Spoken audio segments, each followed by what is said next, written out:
दिल्ली शहर के एक छोटे से इलाके के बाहर एक पीपल का घना पेड़ था जो सुनसान रास्ते पर पड़ता था। आधी रात का समय था।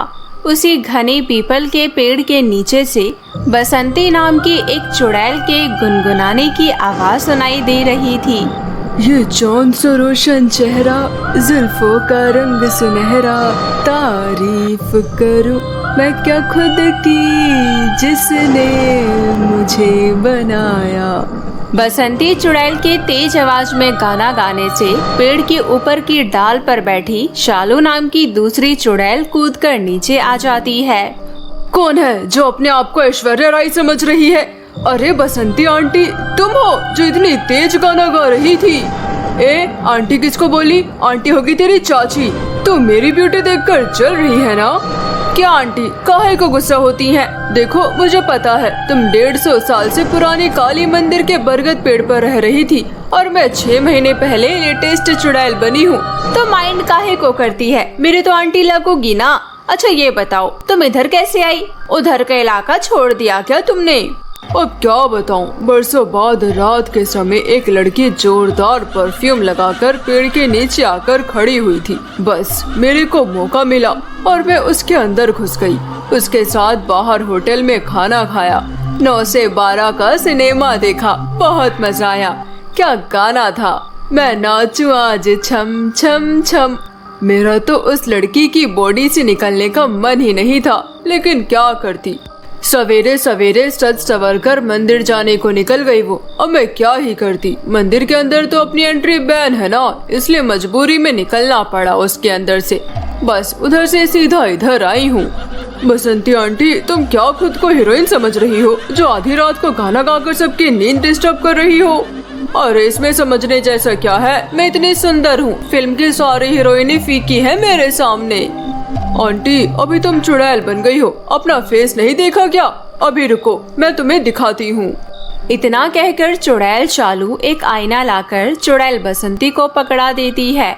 चुड़ैल बसंती अपना चेहरा आईने में देखकर जोर से चीखती है और आईना उसके हाथ से छूटकर नीचे गिर पड़ता है। ये कौन है? मैं ऐसे बिल्कुल नहीं दिखती। मैं तो इतनी सुंदर हूँ कि मुझे देखकर गांव की लड़कियां जल भुन जाती थी, लेकिन एक एक्सीडेंट ने मेरी जान ले ली। नहीं तो मेरी ब्यूटी के सामने फिल्म के सारे हीरोइनें भी फेल थी।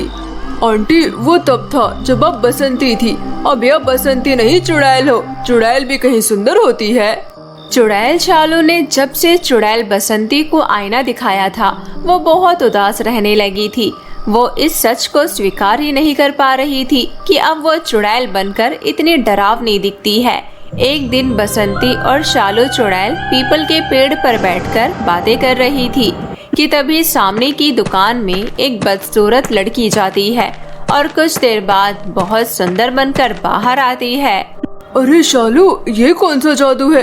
कैसी भी औरत जाती है परी की तरह सुंदर बनकर बाहर आती है। इन इंसानों ने कोई जादू टोना सीख लिया है क्या? क्या आंटी आप बहुत आउटडेटेड हो। ये जादू नहीं मेकअप है, और वो दुकान नहीं ब्यूटी पार्लर है। अपना मेकओवर करवाया है उन औरतों ने। मैं तो खुद चुड़ैल बनने से पहले हर 6 महीने में अपना मेकओवर करवाती थी। चुड़ैल शालू की बात सुनकर चुड़ैल बसंती को आइडिया आ जाता है और वो अगले दिन एक दुपट्टे से अपना मुंह ढककर चुड़ैल बसंती ब्यूटी पार्लर के अंदर पहुंच जाती है। बसंती को पल्लू से मुंह ढका देख पार्लर वाली मोनिका कुछ समझ नहीं पाती। जी कहिए, क्या कराना है आपको? क्या यही वो जगह है जहाँ पर सबको खूबसूरत बनाया जाता है? जी हाँ, यही है वो जगह। वो मैं खूबसूरत होना चाहती हूँ, बिल्कुल वैसे जैसे अभी एक लड़की गई है ना, उसकी तरह। मैडम आप चिंता मत करिए, मैं आपका ऐसा मेकओवर करूंगी कि आप खुद अपने आप को नहीं पहचान पाओगे। वो तो ठीक है, लेकिन क्या वाकई में मैं सुंदर दिखूंगी? वो क्या है ना, मेरा चेहरा थोड़ा खराब दिखता है। अभी आपको मेकअप की पावर पता नहीं है मैडम। मेरे हाथ में वो हुनर है कि मैं चाहूँ तो चुड़ैल को भी इंसान बना दूं।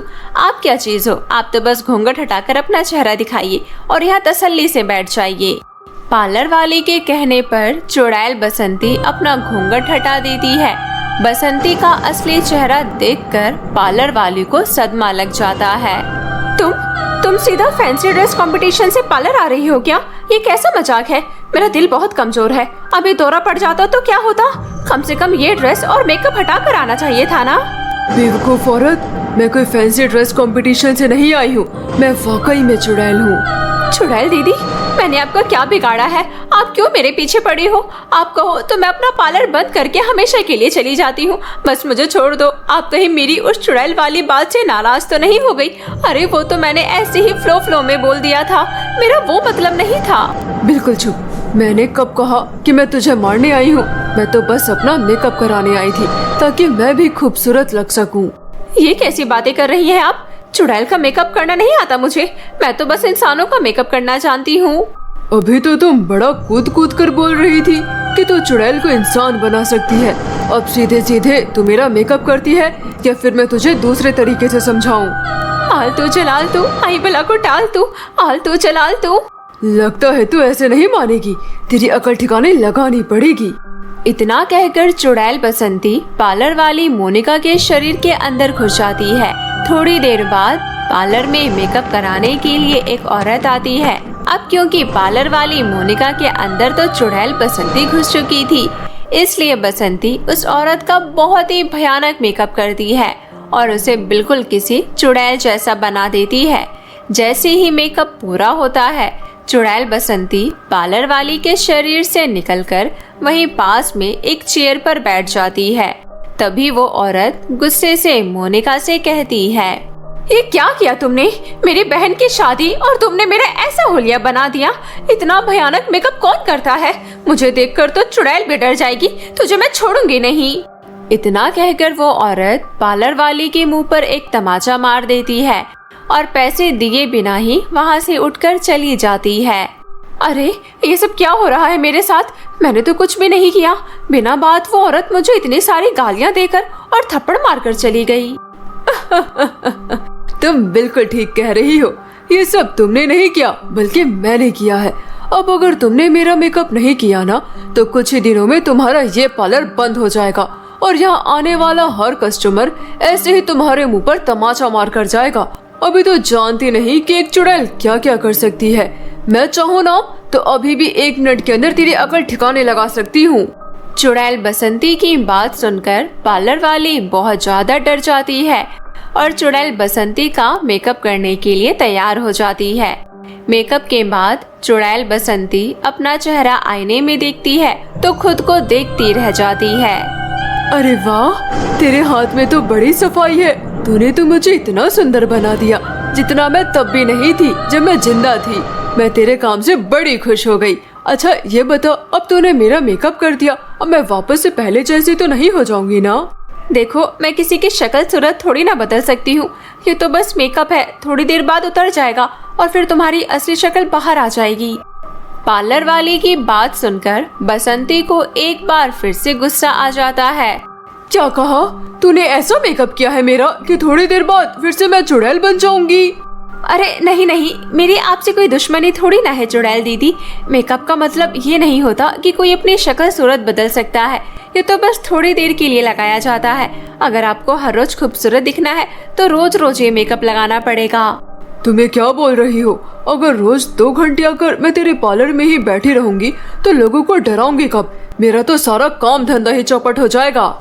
देखो चुड़ैल दीदी, आपकी तरह बाकी चुड़ैलों का भी तो मन करता होगा ना कि वो सुंदर दिखे। मैं तो आपको सलाह दे रही हूँ, कब तक ये लोगों को डराने का फालतू काम करती रहोगी? आप अपना चुड़ैल वाला ब्यूटी पार्लर खोलो और बाकी चुड़ैलों को भी सुंदर बनाने का काम शुरू कर दो। आपकी अच्छी कमाई भी हो जाएगी। क्या कहती हो? आइडिया तो तेरा बड़ा अच्छा है। सही बताऊं तो 1.5 सालों से उस बरगद के पेड़ पर लटकते लटकते मैं अभी बोर हो गई हूँ। लेकिन मुझे मेकअप करना सिखाएगा कौन? मैं सिखाऊंगी ना, आप मुझसे सीख लो। ये कहते हुए पार्लर वाली मन ही मन खुश होते हुए बोलती है, 2-4 दिन में मेकअप करना सिखाकर इस चुड़ैल से पीछा छुड़ाऊंगी, वरना ये तो रोज रोज मेरे पार्लर में आकर बैठी रहेगी। इसे देखकर मेरे बाकी के कस्टमर भी भाग जाएंगे। पार्लर वाली 3-4 दिन के लिए अपना ब्यूटी पार्लर बंद कर देती है और अंदर बैठकर चुड़ैल बसंती को मेकअप करना सिखाने लगती है। 3-4 दिन की ट्रेनिंग के बाद चुड़ैल बसंती मेकअप करना सीख गई थी और अब उसने जंगल में आम के पेड़ के नीचे अपना बसंती ब्यूटी पार्लर खोल लिया था, जिसमें वो खतरनाक से खतरनाक चुड़ैल को सुंदर बनाने का काम करती है और उसके बदले में दूसरी चुड़ैलें उसे पीने के लिए खून और शिकार लाकर भी देती है। और इस तरह चुड़ैल बसंती का सुंदर बनने का सपना भी पूरा हो जाता है और चुड़ैलों की बिरादरी में उसका नाम भी रोशन हो जाता है। ब्लड ग्रुप मैच करने वाली चुड़ैल। शहर के बाहरी इलाके में एक स्कूल था। इस स्कूल की इमारतें पुरानी थी, लेकिन शहर के लोगों का मानना ये था कि ये शिक्षा के लिए सबसे उपयुक्त स्थान है। एक दिन इस स्कूल में एक नई टीचर मिस अंजलि की नियुक्ति हुई। मिस अंजलि दिखने में बेहद खूबसूरत थी, लेकिन उसका चेहरा बड़ा अजीब सा था।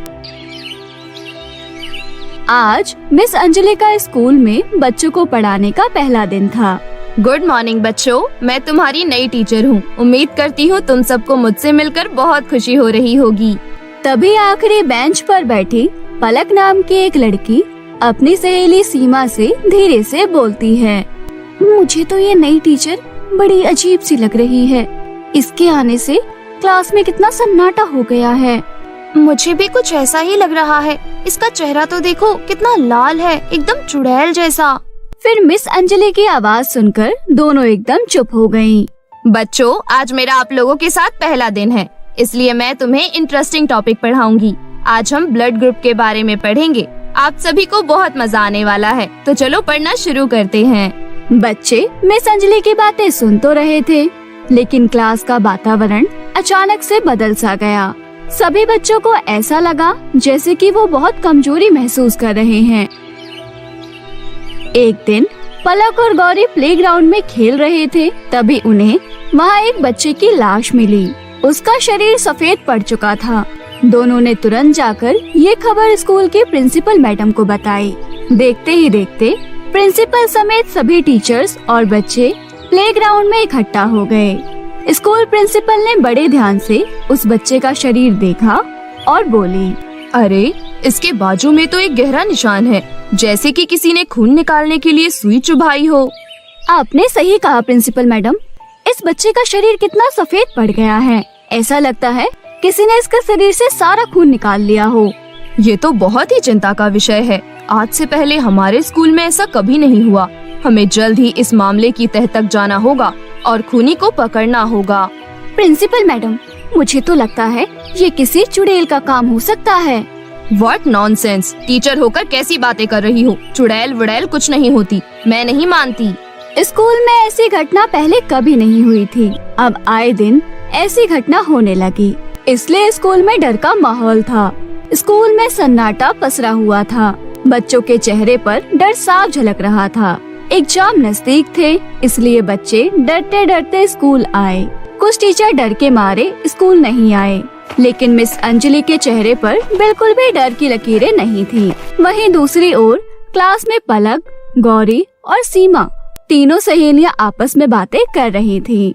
मुझे तो मिस अंजलि मैडम पर शक है। देखा नहीं, पहले दिन कैसे मजे से हमें ब्लड ग्रुप के बारे में पढ़ा रही थी। और तुमने एक बात नोटिस की, मिस अंजलि का चेहरा बिल्कुल चुड़ैल जैसा लगता है। अगर वो सच में चुड़ैल हुई तो? यही तो पता लगाना है, आखिर सच्चाई है क्या। हमें मिस अंजलि पर नजर रखनी होगी। उस दिन से तीनों मिस अंजलि पर नजर रखने लगे। स्कूल की छुट्टी के बाद वो तीनों उसका पीछा करते करते घने जंगल जा पहुँचे। जंगल के किनारे खंडर था। खंडर के अंदर जाते ही मिस अंजलि एक भयानक चुड़ैल में बदल गई। ये नजारा देख वो तीनों बुरी तरीके से डर गए। तभी चुड़ैल हंसते हुए बोली, ब्लड ग्रुप ओ, हाँ, ये मेरी शक्ति के लिए सबसे बढ़िया है। मुझे और ब्लड ग्रुप ओ का खून चाहिए और फिर मैं अमर हो जाऊंगी। चुड़ैल ने अलग अलग ब्लड ग्रुप के कई सारे कंटेनर जमा कर रखे थे, जिसमें उसने बच्चों का खून जमा किया हुआ था। ये देख डरते हुए पलक धीरे से बोली, ये सच में चुड़ैल है। हमें प्रिंसिपल मैम को मिस अंजलि की सच्चाई बतानी होगी। अगर हमने अभी कुछ नहीं किया तो वो और बच्चों को भी मार देगी। तीनों सहेलियों ने प्रिंसिपल मैडम को मिस अंजलि के बारे में बताया, लेकिन प्रिंसिपल इस बात को मानने को तैयार ही नहीं थी कि एक टीचर चुड़ैल हो सकती है। लेकिन स्कूल के कुछ टीचर्स को उन तीनों की बातों पर विश्वास हुआ। तभी स्कूल के पियून रामदास ने बताया, बहुत साल पहले इस स्कूल में एक खूबसूरत औरत आई थी, लेकिन वो वास्तव में एक चुड़ैल थी जिसे बच्चों के ओ ब्लड ग्रुप के खून की जरूरत थी ताकि वो अपनी शक्तियों को बनाए रख सके। कुछ लोगों ने तांत्रिक के साथ मिलकर उसे पकड़ने की कोशिश की थी, लेकिन वो रहस्यमय तरीके से गायब हो गई थी। मुझे लगता है ये वही चुड़ैल है, वो वापस आ गई है। पियून की बात सुनकर प्रिंसिपल मैडम को भी यकीन हो गया कि मिस अंजलि वही चुड़ैल है। उसके बाद सब मिलकर एक सिद्ध बाबा के पास गए और उनकी सलाह पर स्कूल में एक बहुत बड़ी पूजा रखवाई जो चुड़ैल को हमेशा के लिए खत्म कर सकती थी। लेकिन पूजा करना आसान नहीं था। प्रिंसिपल समेत बच्चे भी पूजा में शामिल हुए। पूजा करने की प्रक्रिया जैसे जैसे बढ़ती गई, अंजलि धीरे धीरे चुड़ैल रूप में बदलती चली गई। चेहरा खून की तरह लाल और खुले बाल के साथ वो सबके सामने आकर खड़ी हो गई। तुम लोग मुझे रोकने की कोशिश कर रहे हो? मैं ब्लड ग्रुप मैच करने वाली चुड़ैल हूँ। तुम मुझे अमर होने से नहीं रोक सकते। मैं अमर होकर दिखाऊंगी। बंद करो ये पूजा पाठ, वरना मैं स्कूल का सर्वनाश कर दूंगी। लेकिन चुड़ैल की बात का किसी पर कोई भी असर नहीं हुआ और बिना रुके पूजा जारी रही। धीरे धीरे अंजलि की शक्तियाँ घटने लगी। वो चिल्लाने लगी और हवा में तैरने लगी। उसकी चीखें इतनी भयानक थी कि बच्चों और बड़ों के दिल कांप उठे। नहीं नहीं, तुम लोग नहीं जानते कि तुम क्या कर रहे हो। लेकिन बिना डरे और रुके उन्होंने पूजा संपन्न की और एक भयानक चीख के साथ अंजलि का शरीर धुंध में बदल गया और हवा में गायब हो गया। अंजलि की मौत के बाद शहर में एक अजीब सा सन्नाटा छा गया। शहर के लोग जानते थे कि वो एक बड़ी मुसीबत से बचे हैं, लेकिन वो इस घटना को कभी नहीं भूल सकते थे। स्कूल में भी धीरे धीरे सामान्य स्थिति लौट आई और सब बच्चे पहले की तरह स्कूल में पढ़ने लगे। बादलों में परियों की क्लास। मीरा बचपन से ही पढ़ाई लिखाई में बहुत होशियार थी। वो पढ़ लिख कर अपने माँ बाबा का नाम रोशन करना चाहती थी। मीरा के पिता जयप्रकाश जमींदार के खेतों में काम किया करते थे और उन्हीं से उनके घर का गुजारा चलता था। एक बार मीना के पिता जयप्रकाश खेतों में काम कर रहे थे, तभी अचानक एक जहरीले सांप ने उन्हें डस लिया और उनकी मौके पर ही मृत्यु हो गई। पिता के गुजर जाने के बाद मीरा और उसकी माँ सरिता के ऊपर मानो गमों का पहाड़ ही टूट पड़ा।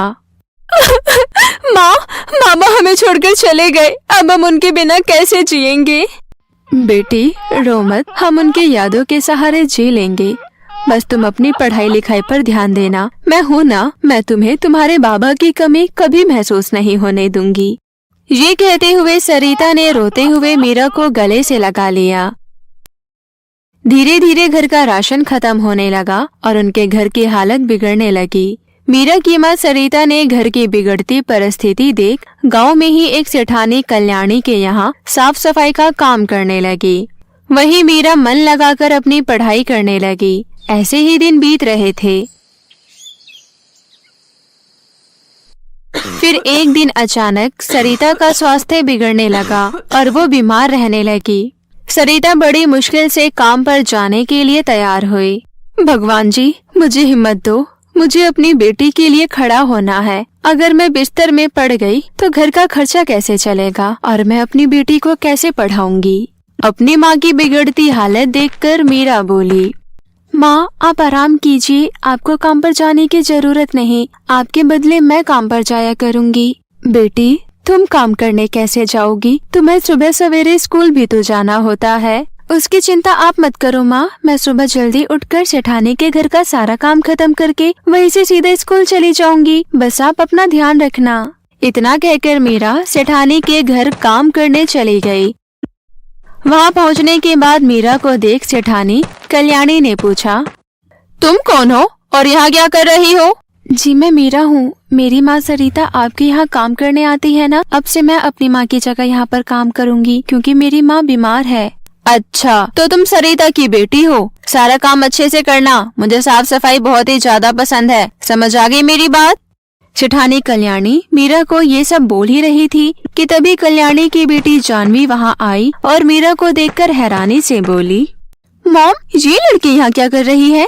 बेटी, ये काम वाली की बेटी है। इसकी माँ की तबीयत ठीक नहीं है, इसलिए अब से ये हमारे घर पर काम करेगी। तो मीरा को जानती हो क्या?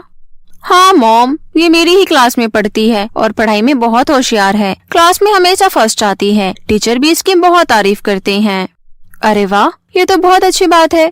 तुम्हें मीरा से कुछ सीखना चाहिए। देखो, पढ़ाई के साथ साथ कितनी मेहनती भी है।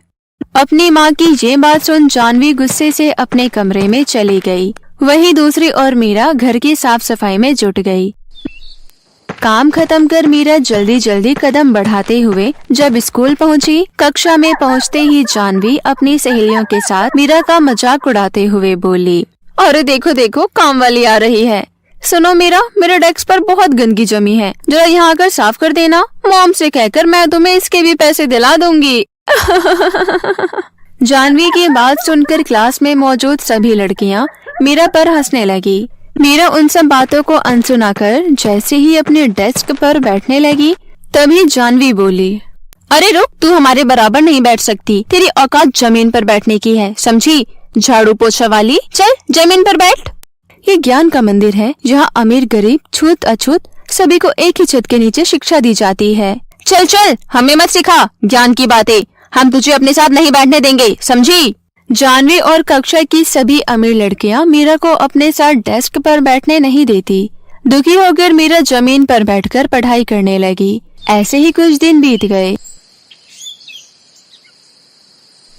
फाइनल परीक्षा शुरू होने में 1 महीना बाकी था। मीरा काम करने के साथ साथ परीक्षा की तैयारी रात भर जागकर खूब मेहनत और लगन से करने लगी। वहीं दूसरी ओर कल्याणी ने जानवी से कहा, बेटा, तुम्हारे फाइनल एग्जाम शुरू होने वाले हैं। अगर तुम भी इस बार मीरा की तरह अच्छे नंबरों से पास हुई तो मैं तुम्हें आईफोन खरीद कर दूंगी। माँ की बात सुन जानवी का खुशी का ठिकाना नहीं रहा, लेकिन मन ही मन मीरा का नाम सुनते ही जल उठी। इस मीरा के रहते मैं क्लास में कभी फर्स्ट नहीं आ सकती। अब टीचर के साथ साथ मॉम भी उस नौकरानी की तारीफ करने लगी। उसका कुछ करना पड़ेगा। देखती हूँ इस बार कैसे क्लास में फर्स्ट आती है। अगले दिन जब मीरा काम खत्म कर स्कूल जा रही थी, तभी रास्ते में जानवी ने अपनी कुछ सहेलियों के साथ मिलकर मीरा का रास्ता रोका। तुमने मेरा रास्ता क्यों रोका है? जाने दो मुझे, स्कूल जाने में मुझे देरी हो रही है। अरे, तो स्कूल जाकर क्या करेगी? तेरे हाथों में झाड़ू पोछा ही अच्छा लगता है, किताबें नहीं। ये कहते हुए जानवी ने मीरा का स्कूल बैग छीनकर नदी में फेंक दिया। ये देख मीरा रोते हुए बोली, अरे ये क्या किया तुमने जानवी? अब मैं पढ़ाई कैसे करूँगी? फाइनल परीक्षा भी शुरू होने वाले हैं। तुम्हें पढ़ाई करनी है ना? जाओ नदी में जाकर अपना स्कूल बैग ले आ। बेचारी मीरा नदी में कूद गई, लेकिन उसे अपना स्कूल बैग कहीं नहीं मिला। ये देख जानवी अपनी सहेलियों के साथ मीरा पर हंसते हुए वहाँ से चली गई। वहीं मीरा रोते हुए नदी से बाहर आई और नदी किनारे बैठकर रोने लगी।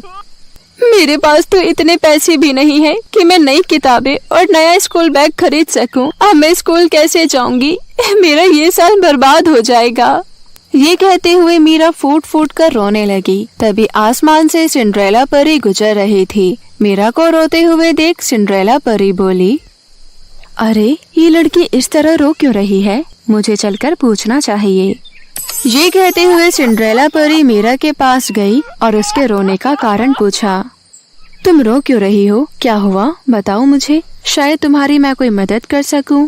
सिंड्रेला परी के पूछने पर मीरा रोते हुए सारी बात बताते हुए बोली, परी जी, बिना किताबों के अब मैं स्कूल पढ़ने कैसे जाऊंगी? फाइनल एग्जाम भी शुरू होने वाले हैं। तुम चिंता मत करो, मैं तुम्हारा ये साल बर्बाद नहीं होने दूंगी। चलो मेरे साथ। इससे पहले कि मीरा कुछ समझ पाती, सिंड्रेला परी उसे बादलों की दुनिया में ले गई। मीरा हैरानी से यहाँ वहाँ देखने लगी। तुम इतनी हैरान मत हो, ये हमारी दुनिया है। आओ, तुम्हें मैं परीलोक की टीचरों से मिलवाती हूँ। वो सभी तुम्हारी पढ़ाई में तुम्हारी मदद करेगी। ये कहते हुए सिंड्रेला ने अपनी जादुई छड़ी घुमाई और पलक झपकते ही मीरा बादलों के बीचों बीच बनी परियों की क्लास में पहुँच गई। क्लास में ढेर सारी किताबें भी थी। ये देख मीरा खुशी से उछल पड़ी। इस तरह सभी परियां मिलकर मीरा को पढ़ाने लगी। फिर कुछ ही दिनों में फाइनल एग्जाम का दिन भी नजदीक आ गया। मीरा ने इस बार भी अच्छे नंबरों से पास होकर क्लास में फर्स्ट आई। ये देखकर जाह्नवी को बड़ी हैरानी हुई और वो बोली, अरे मीरा, बिना किताबों के तुम इतने अच्छे नंबरों से कैसे पास हो गई भला? क्योंकि मैं परियों की क्लास में पढ़ने जाती हूँ। परिलोक की परियां मुझे रोज पढ़ाती है। क्या कहा? परियों की क्लास? तभी कक्षा की सभी लड़कियां बोली, मीरा प्लीज हमें माफ कर दो, हमने जाह्नवी की बातों में आकर तुम्हारे साथ बहुत बुरा व्यवहार किया। कोई बात नहीं, मैंने तुम सभी को माफ कर दिया। क्या हम भी तुम्हारे साथ परियों की क्लास में पढ़ने आ सकते हैं? हमें भी अच्छे नंबरों से पास होना है। हाँ हाँ, क्यों नहीं, ये तो बहुत अच्छी बात है। कल से तुम सभी भी मेरे साथ बादलों में परियों की क्लास में पढ़ने चलना। ये सुनकर सभी लड़कियां बहुत खुश हुई। वहीं जाह्नवी को भी अपनी गलती का एहसास हुआ और उसने भी मीरा से माफी मांगी। सब कुछ भुलाकर मीरा ने जाह्नवी को माफ कर दिया और वो दोनों बहुत अच्छे दोस्त बन गई। इस तरह अमीरी और गरीबी का भेदभाव भूलकर सभी लड़कियां एक साथ मिलकर परियों की क्लास में पढ़ने लगी।